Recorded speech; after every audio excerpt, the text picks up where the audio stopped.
Hello, everyone. Thank you so much for joining us today in our virtual workshop series.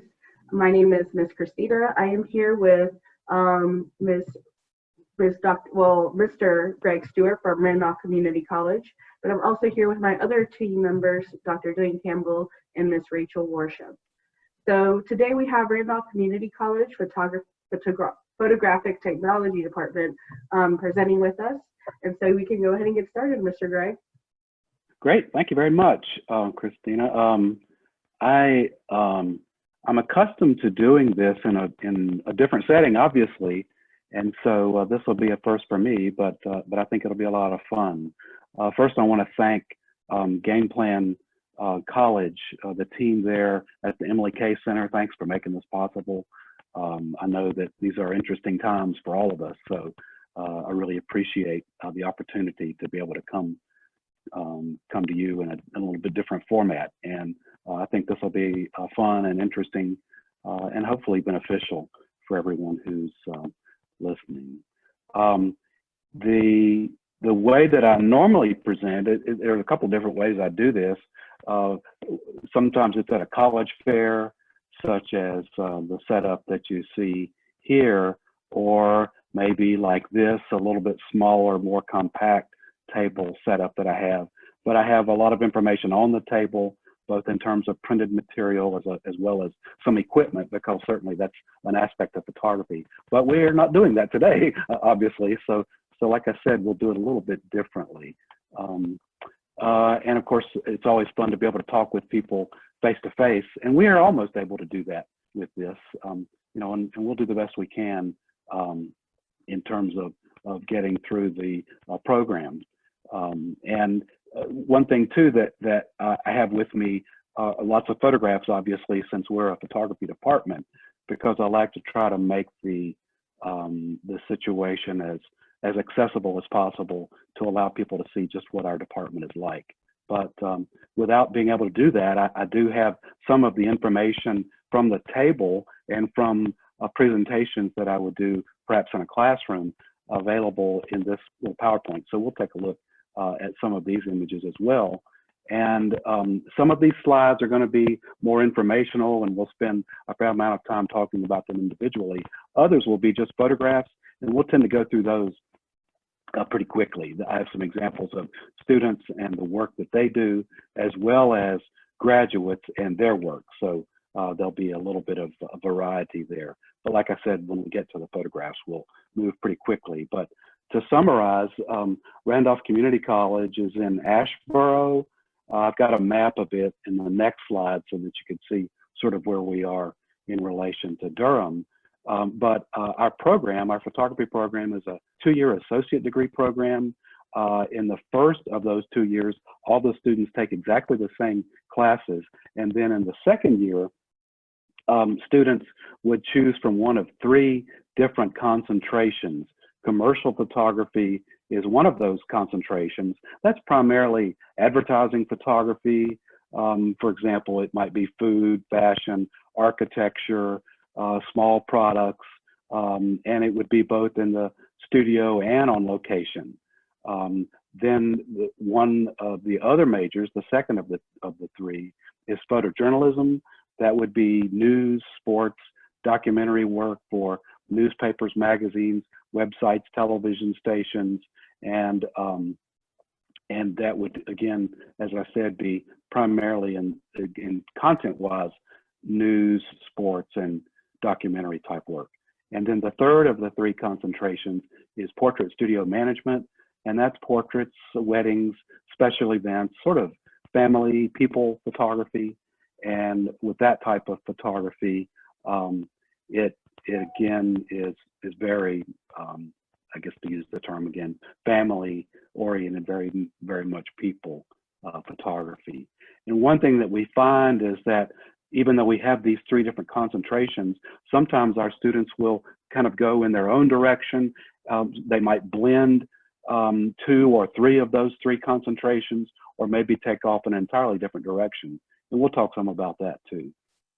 We have really an amazing state-of-the-art department with the photography lab and studio. over 37,000 square foot department. We just finished a $2.5 million renovation that opened in 2018, and it's absolutely state of the art. We have students who come to us from all over the world, and our interns and our graduates work all over the world. So even though we're a community college, we have sort of a global footprint in that our reach, it goes all over the globe in terms of, again, where our students come from, as well as where our graduates go and work. We'll talk more about tuition and things of that nature later, but basically community college tuition is very reasonable. And for in-state students, if you're over 16 credit hours, it's a flat rate of $1,216 for tuition. Anything below 16 hours is $76 a credit hour. So, you know, community colleges are a tremendous bargain, but then you might think, well, then there's probably not a lot to offer. I think you would be amazed if you look at our college, or really any community college across the state, including right there in Durham County, just because there's so many fantastic opportunities in the community college system. And as you can see with the blue star, that's Durham. And so we're the red star over here in Randolph County, and it's only about an hour and 15-minute drive to our campus. So we're not very far away. If you were going to drive it, it's just I-85, I-40 over to Greensboro and then south on US 220. So very easy drive. And we have students who commute from distances like Durham every day. But I would think that a lot of students who do that might want to have an apartment or some sort of housing there in Asheboro, just for the convenience to add that time back to their day that they might otherwise spend commuting. But you know, we've had students commute from into South Carolina as well every day. So some of our students do some pretty amazing things in the process of going through the program. One of the things, oh, and if, I should mention too, if you have any questions or anything, I can't really see my chat box very well, but Christina, maybe if you can give me a shout if somebody has a question or something, I'll try to answer it as we go along. But if I was doing this in a classroom, I would be, you know, having constant exchange back and forth with students, and so I certainly would welcome that as well in this environment. So please ask questions if you have some. But what I would have on my table is a book. Here's the book right here that I have on display. That I just call it the flip book, where students can go through and look at images. But what I did is I just pulled the PDF files from that book so that we can go through those while we're talking, so that you can get an idea of what's in the book. Let's see, sometimes it advances and sometimes it doesn't. There we go. So anyway, the department, what I try to do with the book is just give a little bit of an overview of what students can expect to find in the department. We have, again, this 37,300 square foot department with incredible facilities. Everything is state of the art, and our primary purpose is to provide everything that the students need. So the facilities are incredible, but of course, a department isn't just the facilities, it's also the staff. And we have 4 full-time faculty. Jay Capers is the photojournalism instructor. Aaron Arsenault is our portrait instructor. Dan Raj Emmanuel is our commercial and advertising instructor.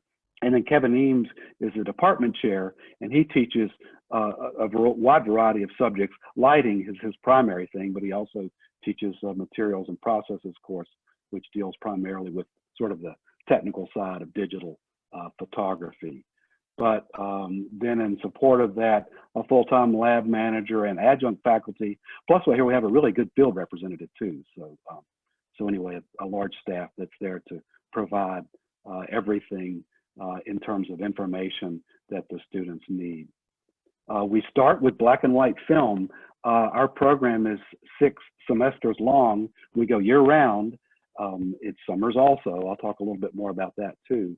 But we go year round, and in the first semester, our students are working exclusively with black and white film. the cameras that we have that are available for students. We start with a medium format film camera that looks like this.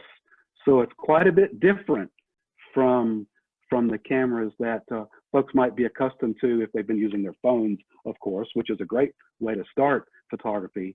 But even if you have a digital SLR or some sort of fairly advanced camera, we're going to start you out with one of these. And the reason we do that is because photography is a funny business, and a lot of people come in with a wide range of different experience. We have some who are brand new beginners, which is great. We love that.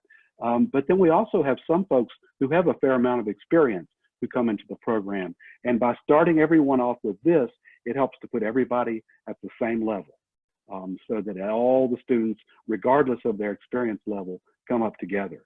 And the interesting thing about this camera is that it's completely modular. This part on the back, that's where the film goes, so that that could be opened and the film would go in here if you were going to load that camera. But oops, this film back can come off and a digital back can go on. And this is now, even though it's 30 or 35 years old, becomes a state-of-the-art digital camera. So that's something that you don't find in most consumer type cameras that a camera of this type can do. So it's pretty interesting in terms of students learning the basics on a camera like this that can be a film camera or digital, either one. And I should mention, digital backs for cameras like this are fantastically expensive. Starting this just for the back, not the camera, but just for the back, they might start at $8,000 and go up to as much as $35,000 just for the digital back for this. And that's not something that our students need to worry about, because we provide some digital backs that they get to work with. We have millions of dollars of equipment that our students use. And so it's an amazing opportunity that they have, for access to equipment like this. But again, we start with black and white film because we think it's good for the students to get a good foundation. This is a locker that contains a whole bunch of these medium format cameras that I was just showing you a second ago. And we have a whole arsenal of those so that students don't have to buy those, although some students do, just because there are a lot of them out there that are available that are no longer being used professionally, that our students are able to buy for relatively low investment. And so some students choose to have their own just because they want it, but we do have those available for checkout as well. Speaking of checkout, everything in our department is tremendously well organized. As you can imagine, there's a lot of equipment coming and going constantly. And so having access to all of this in an organized fashion is really nice. And in fact, this is a computer system. The students can access this either from another terminal on the other side of this wall or from home, so that they can reserve and check out equipment remotely. And it allows them to be able to ensure that they're going to have what they need to be able to execute assignments. And our goal is for all of our students to be able to use every piece of equipment in the department, but we work through it very slowly so that the students are comfortable with what they're doing, and also so that they won't damage equipment as they go along, because as you can imagine, some of this equipment can be pretty expensive. But as I said earlier, we have state-of-the-art equipment in every category, and these happen to be video cameras that are dedicated as video cameras because certainly video is a large part of our program.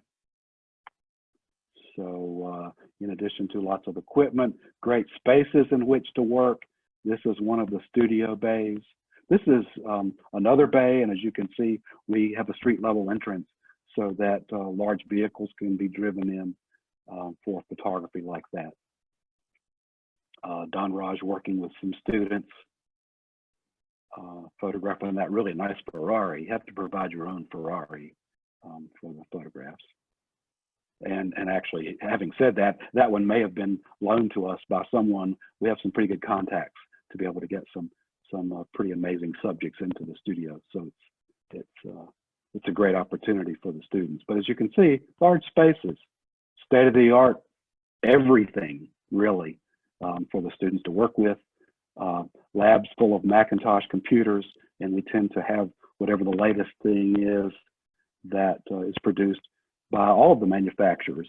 Nikon in particular, right now they're very supportive of our program and give us lots of equipment for the students to use. 8 video edit suites that the students all work with, and all of the students have a chance to work in multimedia classes. And then the photojournalism students in particular, they go on and do a large group documentary project every year. Here's one from several years ago. Here's one they did, not this year, but the previous year, that's won all kinds of awards on the marching band at North Carolina A&T. They're very famous, and anyway, it was their 100th anniversary, and our students did a video documentary project that was about 20 minutes long. Again, it's been recognized all around the area. We fly drones. We teach our students the safe and legal way to operate drones and give them opportunities to work with equipment like that. State-of-the-art spaces, again, very professional environment in which the students work. This is the classroom for the commercial students. This is the classroom, that same classroom full of commercial students getting ready for their critique, which is going on here.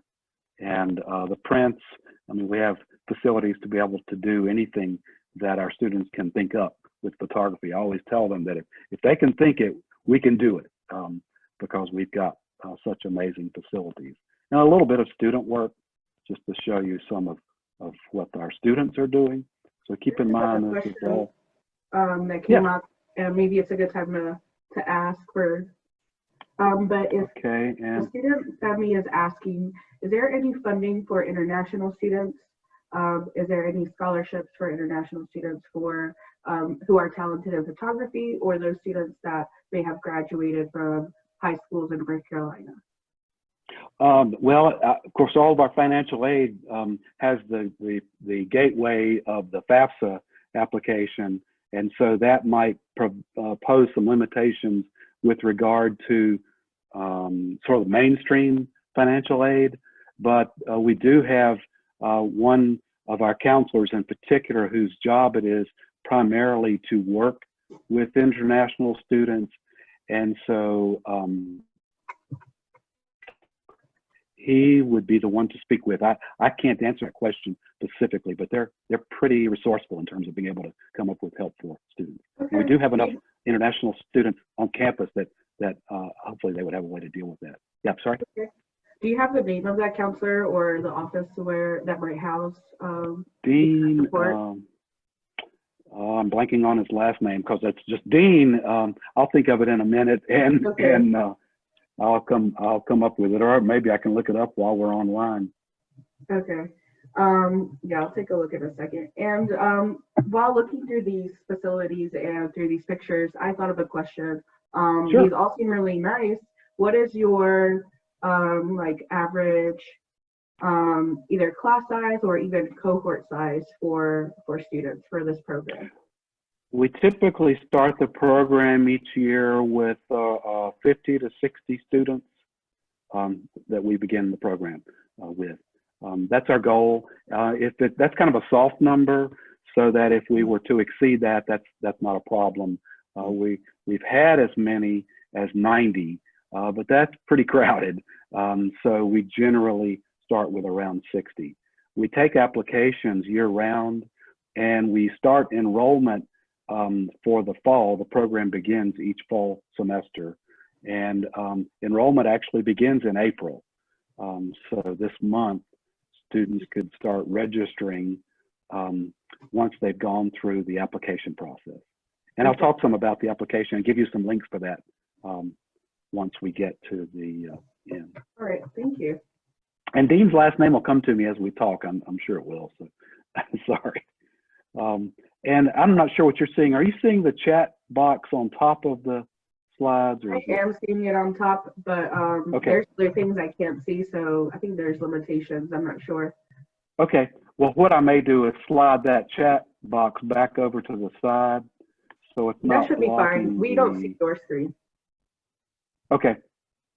And then because the chat box is covered up by something, either the thumbnails of everybody's face or whatever. So if someone else comes up with a question, please ask for them.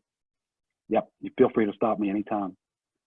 But again, more student work that we're looking at here, just to give you an idea of the level of the work that the students are doing.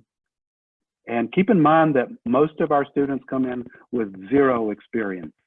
I talk to students all the time out at college fairs, and most of them, their primary experience with photography has been on their phones. And phones are a great way to get started. It's a great learning tool. Obviously, we're working at a much higher level than that, but that's a good starting point. And we begin with the assumption that their students have no knowledge at all, and we go very quickly from that point. But we do start at the beginning, so we don't require a portfolio for entrance into the program, nor we do require any sort of prior experience. Graduates come back frequently to speak to the students, just so that they can, because they have the student's perspective and they know their background, they come in and provide some real life experience now that they've been out working. This is a graduate, Melissa Melvin Rodriguez.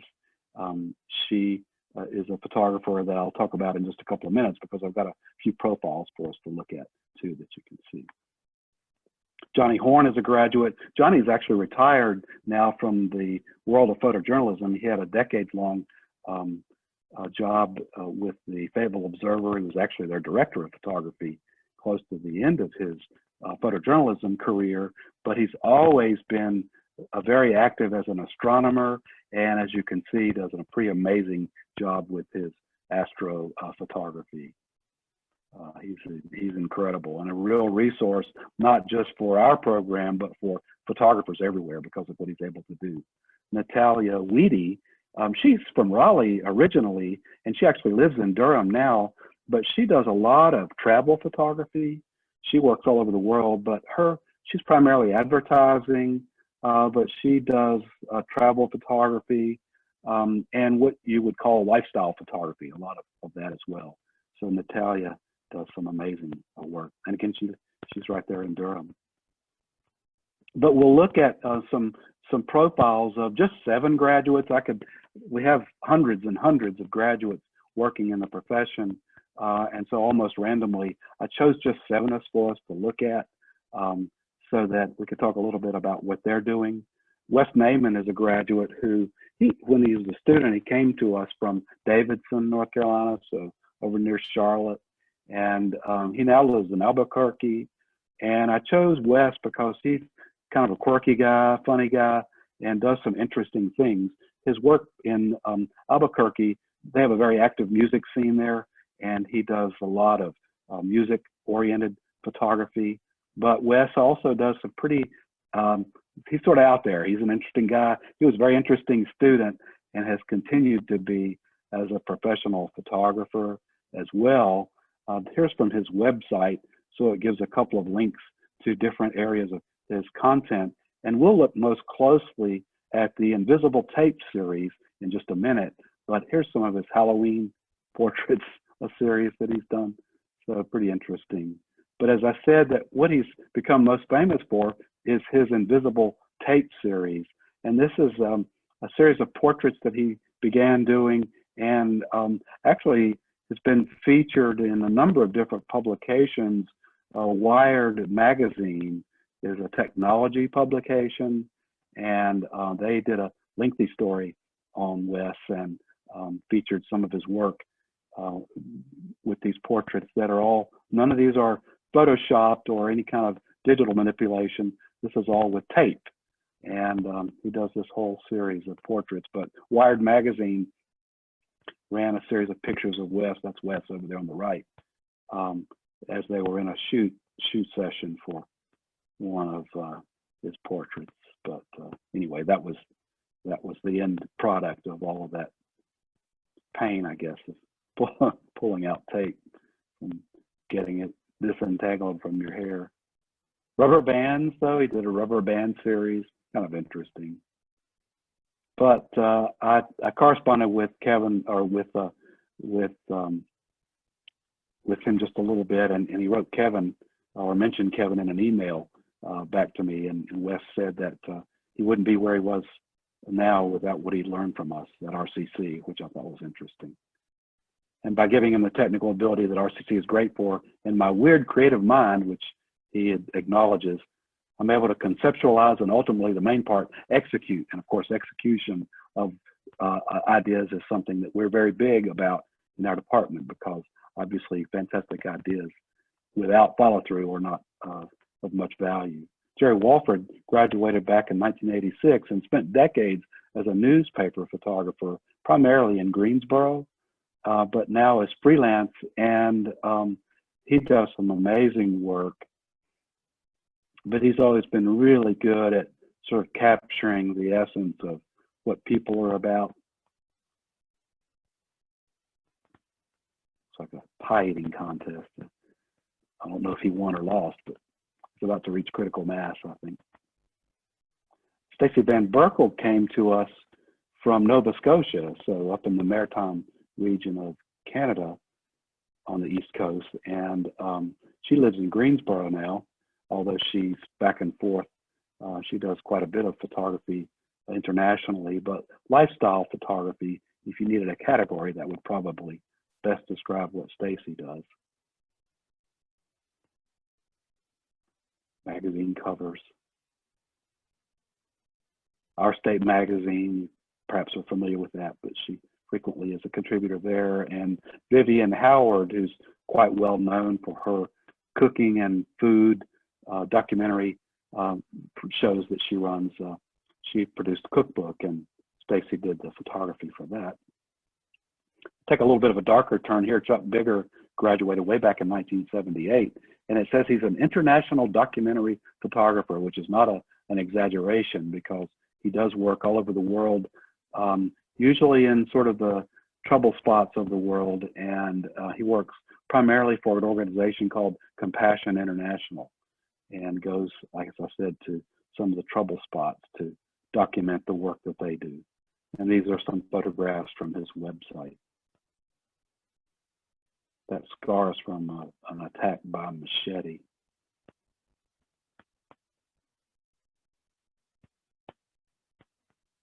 And then here's a different kind of photography, and this is an example of some of the wide range of things that our graduates do. Craig Brower graduated way back in 1995, and he's vice president for a company called Vricon, and their cameras orbit the Earth, and they do space-based photography of using cameras like this that are pointed down at the ground to do all kinds of photography for government contractors, for civil engineering projects, and maybe some secret type things too. I'm not sure, but anyway, that's the type of work that he's involved with. So very different.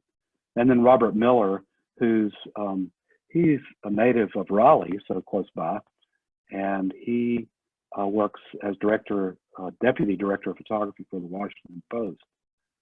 And Robert, his day job, of course, is editing photographs and working with photographers and more of a desk type job.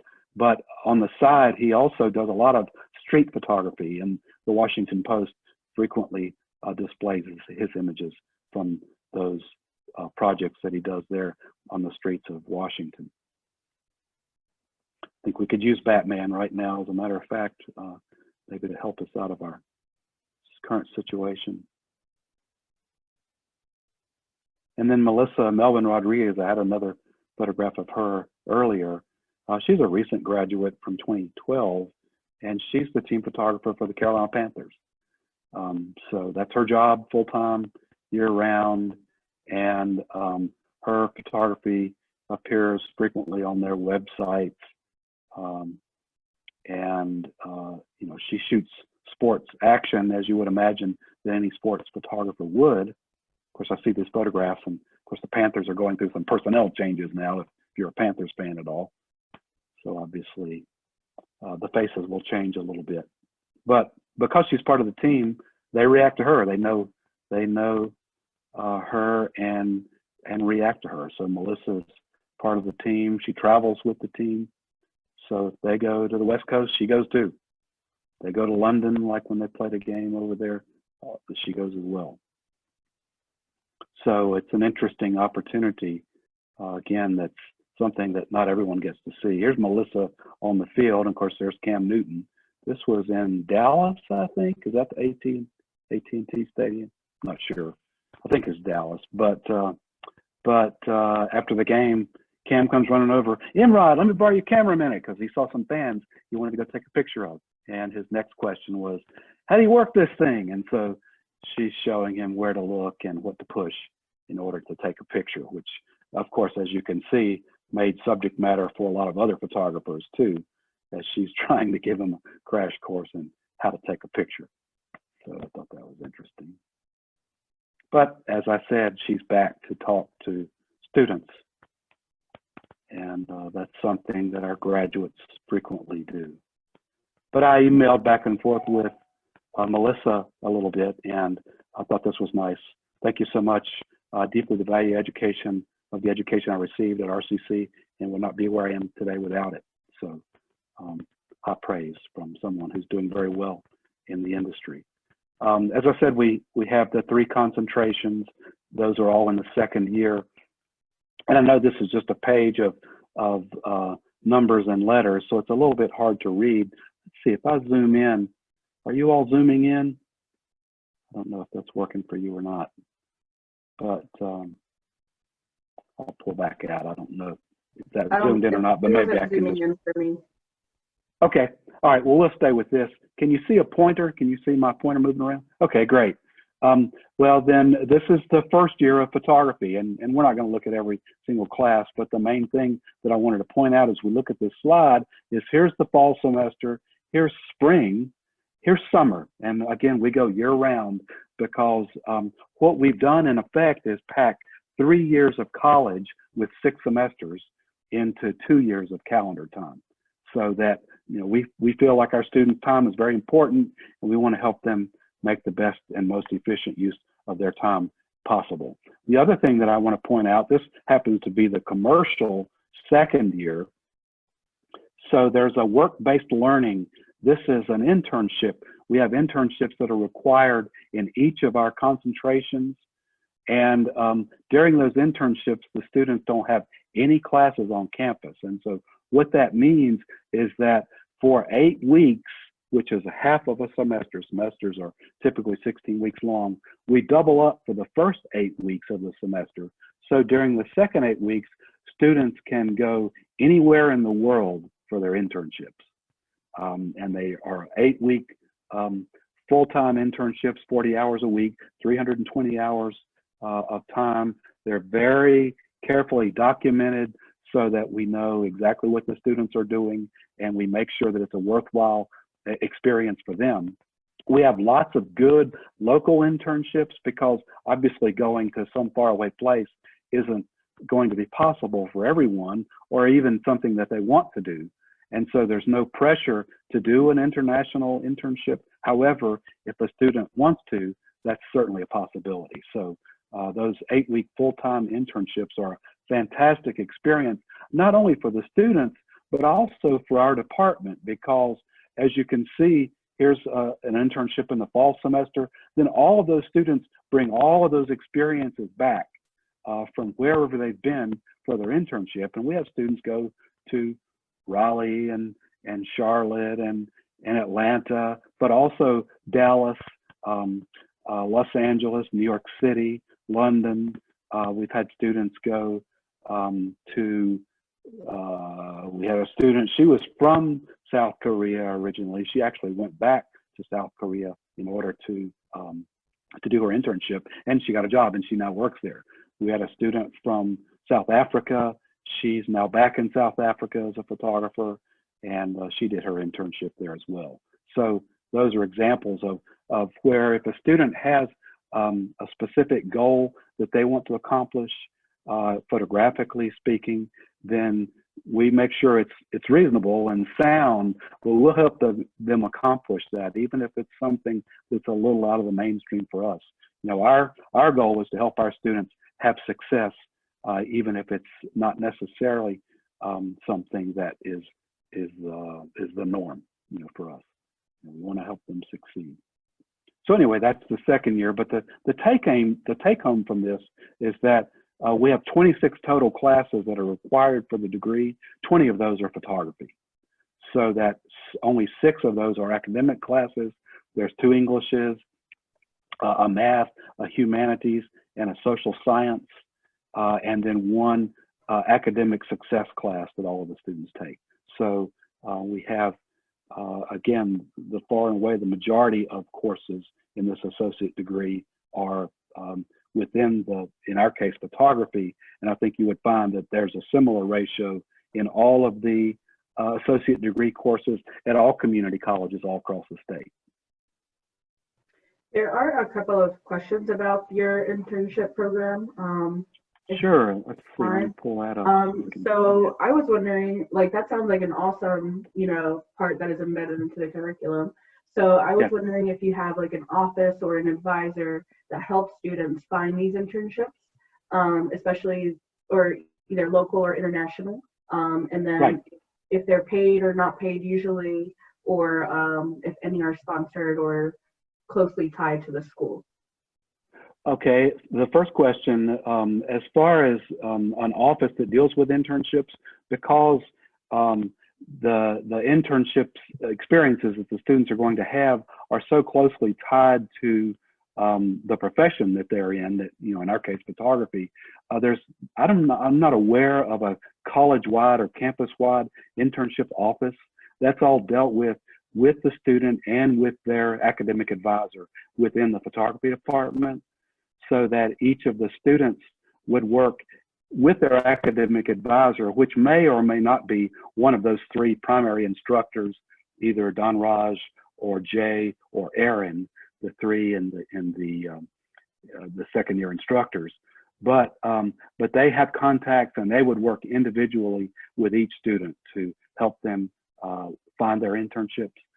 In some cases, the students find their own internships. In many cases, we have good standing internships that are there every year, and all we have to do is pick up the phone. You know, an example would be a number of studios in the High Point area, High Point, North Carolina, which is just north of Asheboro. The home furnishings industry and the international furniture market.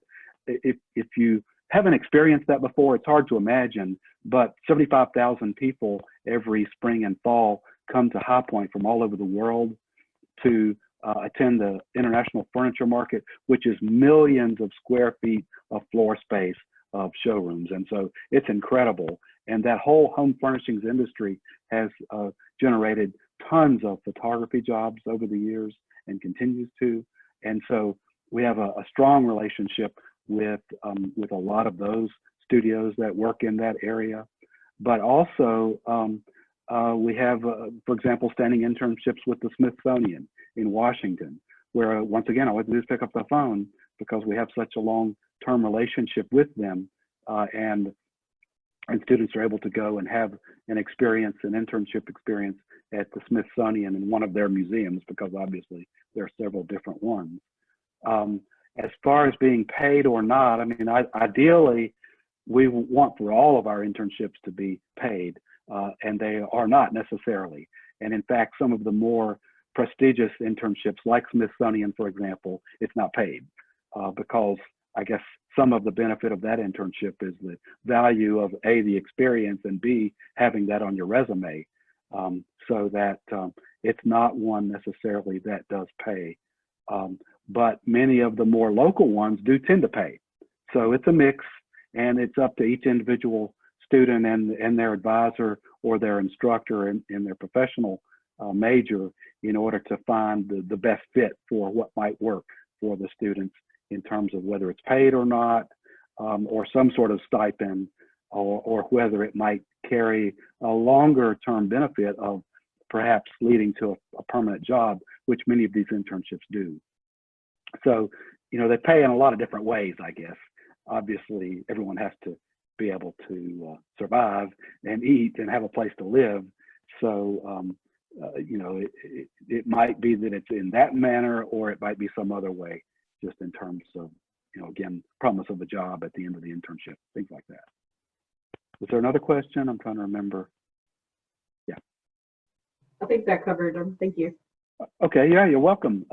Let's see, so credits, contacts, please. Oh yeah, contacts within the department. Well, we'll get to that in just a few minutes. As far as credits go, we do accept transfer credit from other institutions that are primarily in the general studies category, so the English, math, humanities, social science. Not so much in photography, because I think most majors on any campus are going to want to most likely have students who are within their own program when they're within the major. As far as being transferable, we have a pretty good relationship with Carolina, for example, over in Chapel Hill. We've had a number of students graduate there. They tend to graduate not with the full 2 years of credit, because what happens is that a lot of the universities will accept the photography credits, even though our program's pretty intense and it's a real accomplishment to have the degree from Randolph. They tend to accept most of those credits as electives, and so it means that the students transfer in maybe as like a sophomore, as opposed to transferring in as a junior. So maybe not all 2 years of credit. And again, where the graduates go, most of our graduates, they're geared more toward getting a job. We have a number of students who transfer to our program with 4-year degrees or more. And we also have a number of students who come into the program who have a degree already, or maybe looking at a second career. And certainly, probably the majority of our students are high school graduates, recent high school graduates, but it's a great mix. And this is probably common to all community colleges, in that we get a wonderful mix of a wide range of ages and backgrounds in our program. And I think all of those students tend to really enjoy each other as they come through the program. Let's see, you have an on-campus advisor, helps in internships. Oh yeah, especially internationally. Again, I think we dealt with that. Internships paid, we took care of that one. Out-of-state institutions, is that with regard to like transfer credit, perhaps? Yes, okay. The one that we've worked with the most, I guess, would be Savannah College of Art and Design. They're very generous in terms of transfer credit, and also with financial aid packages. Private schools, of course, have to be pretty creative and generous with financial aid, because their tuition is very high.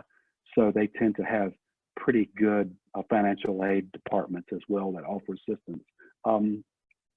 So probably SCAD, Savannah College of Art and Design, is the one that we have had the most of our graduates transfer to. But again, most of our graduates are very job oriented, and that's their primary goal. Tuition for international students, that would be out-of-state tuition, which it's something a little over $4,000 a semester, as opposed to the $1,200. I can't remember exactly. Let's see, I might have. Oh, it's across the room. I've got a flyer that has that on it, but it's on the website. In fact, I think it may be in one of my later slides that we'll look at in just a minute, as far as international tuition, or out-of-state tuition in this case. Contacts with the person mentioned earlier. Tuition options for international. Yeah, I'll get that name. Sorry that I'm blanking on Dean's last name. I'm embarrassed about that.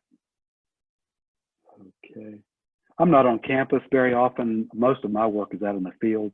A little background for me, I taught at Randolph in the photography department for 30 years and retired in 2011. I was department chair and division chair for 10 years, and now do this marketing role, which I love doing. I enjoy doing this when I work full time. It's just there was not much time to do it. Christina, I'm keeping my eye on time. Is this a hard time as far as 11 o'clock? Do we need to be out promptly at 11, or is that flexible? I think we can go a few minutes past. It's not super hard. Okay. Well, I'll go quickly. There's some photography. This is all student work that we're going to look at, and we're going to look at it really fast. This is commercial photography, and as you can see, there's a wide range of subject matter. Some of this is assignment photography. Some of it's personal assignments, things that the students wanted to do on their own.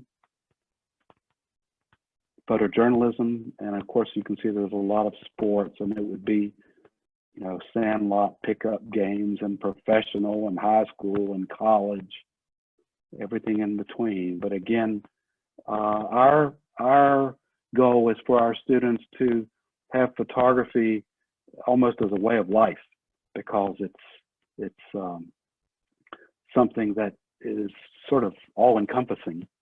People ask me all the time, why did you get into photography? And I got into photography because I like to share things. I like to share what I see, and photography's been a great way to do that. And then portrait studio management. It's, again, the portrait and wedding students and the work that they do. And again, as you can see, lots of family-oriented, and pets too, not just people. But then there's some other categories, like ophthalmic photography. We have a lot of graduates working in ophthalmic photography, and Duke Eye, they're part of Duke University Medical in Durham. They have a number of graduates who work there in their ophthalmic department. But then fine art and documentary, veterinary photography. No, that looks dreadful. The little kitty cat's just having his teeth cleaned, so it's not as scary as it looks. But forensic photography, I have a number of graduates working in forensic photography and museum photography. But we have a lot of fun with photography. We work very hard with what we do, but we also have guest lecturers. Lois Greenfield is probably the premier dance photographer in the world, and she's been to our campus a couple of times to present, in this case, a master class. We worked in conjunction with the School of the Arts, and they provided the dancers, and Lois did a class in our studio to show her work. And she was speaking to a group of probably 250 in the audience, and at the same time, she captured this image from that shoot that she included in her calendar that she publishes every year. So that was pretty amazing. But again, just general scenes showing our students at work. Some examples of the equipment. That's a very expensive camera and lens that the student is using in that situation, and we help to make that possible with what we provide. Jay Capers, again, he's the photojournalism instructor, and Jay, he's an outdoor guy. He likes outdoor activity and sports and all that, and they went out to photograph an eclipse one night. So here's out somewhere in Randolph County, I'm not sure where they were, and made these photographs of a lunar eclipse. And Jay went to Yellowknife in the Northwest Territories in Canada. This was a personal trip that he did, and made these fantastic images of the aurora borealis. And I show these only to show that this is Jay and what he looked like after a night of doing that. So the point is that photographers have to put themselves into some pretty crazy situations sometimes in order to get the photographs that you see. We're very active professionally. This is an international photographic conference in New York City, and we go to that when we can. At least the instructors do. Usually students go as well. We had a booth one year that we set up just to market the program.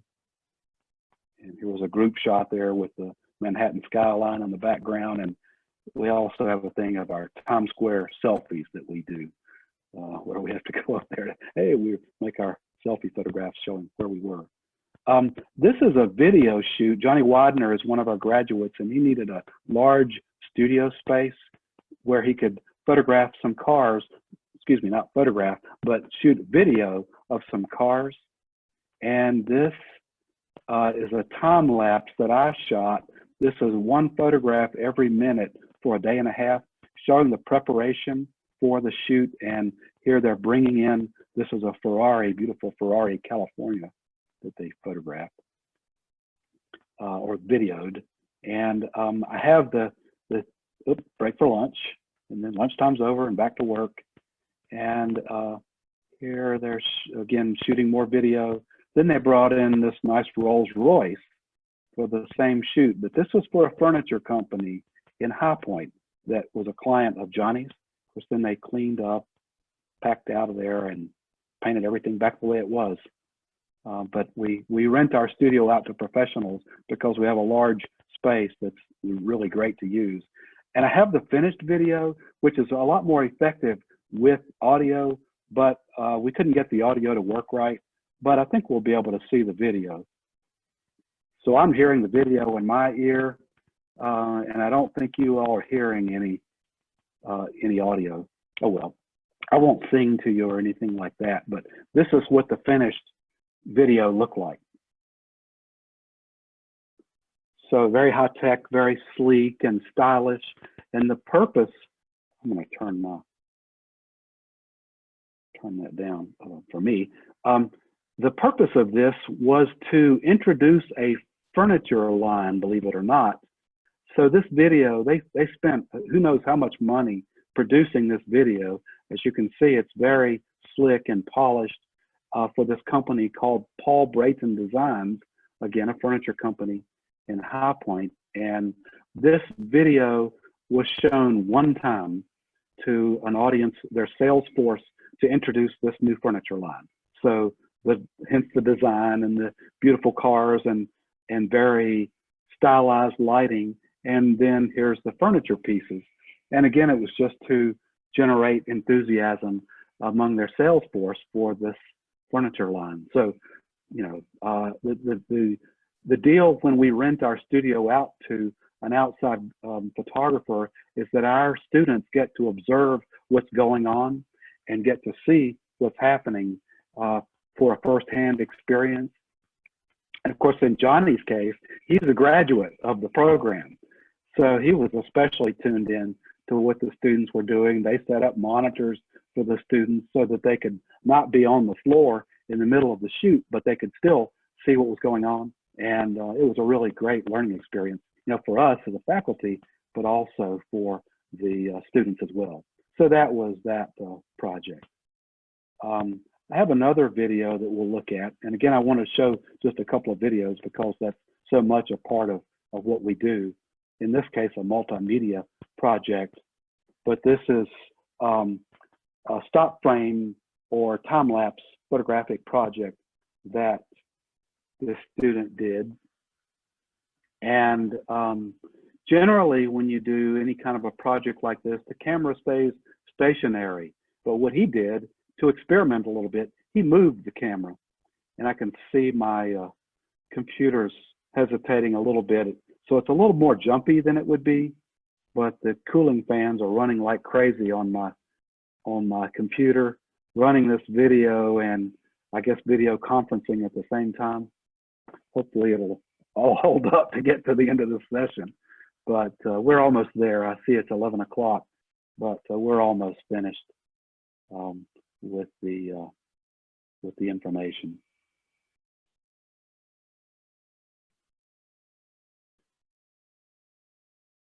But when our students come up with some interesting new idea, something they want to try, we're always supportive of that because, again, you know, we want to help the students attain their goal, whatever it might be. And sometimes if it's a little bit outside of the norm for us, hey, so much the better. You know, we like that. It makes a life interesting for us as well.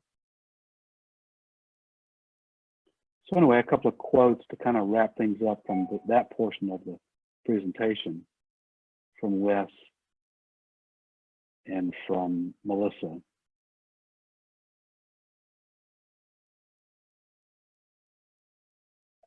but I've got just a bit of practical information for you. This is just a map of our campus, and here's a satellite view of the campus, and photography is this whole area right here. So as you can see, our footprint on the campus is pretty big, and this entrance right there is here. So this is from the website, the college website. There it is, the out-of-state tuition. To answer that question, $4,288 a semester, which would also take care of foreign students as well. Now, one thing about foreign students is that they have to be able to demonstrate, I don't know the right term, but anyway, a certain amount of financial independence. And so there's got to be some sort of escrow account or something that they have that's a requirement of the, I don't know if it's the state or federal requirement, but anyway, that's an issue for, or a concern for international students. But this is the homepage for the photography department from the RCC, Randolph Community College website.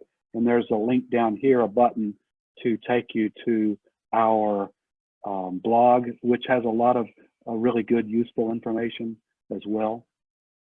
Here's the homepage for the college.